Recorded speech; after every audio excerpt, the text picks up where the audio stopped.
Գյուղերում ճանապարհները կառուցվել են եւ դա շատ լավ է, բայց մարդկանց պարտքի տետրերը չեն վերացել։ Ճանապարհը ինքն իրեն զարգացում չի ստեղծում, եթե դրա հետևից տնտեսությունը չի գալիս։ Աշխարհի բազմաթիվ երկրներ այս սխալը վաղուց հասկացել են։ Ճանապարհը միայն առաջին քայլն է։ Եթե ճանապարհից հետո գյուղ չմտան բիզնեսը, վերամշակող արտադրությունը, էժան վարկերը եւ պետական աջակցությունը, մարդիկ միևնույն է շարունակում են հեռանալ գյուղերից։ Ճանապարհը պետք է աշխատի գյուղացու համար, պետք է օգնի, որ գյուղացին իր կարտոֆիլը, գազարը, կաթը, միսը ոչ թե վնասով վաճառի, այլ կարողանա եկամուտ ստանալ։ Պետք է օգնի, որ գյուղում փոքր արտադրամաս բացվի, պահածոների արտադրություն ստեղծվի, սառնարանային տնտեսություն կառուցվի, հյուրատուն բացվի, չորացած մրգերի արտադրություն հիմնվի։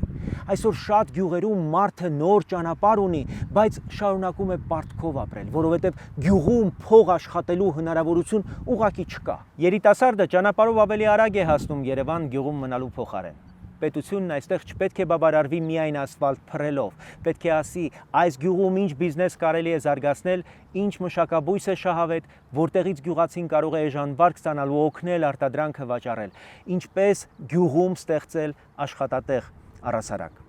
Հայաստանում գյուղացին մենակ չպետք է լինի, նրա կողքին պետք է լինի պետությունը գյուղատնտեսական խորհրդատվությամբ, ապահովագրությամբ, սուբսիդավորված վարկով, տեխնիկայի հասանելիությամբ, արտադրանքի իրացման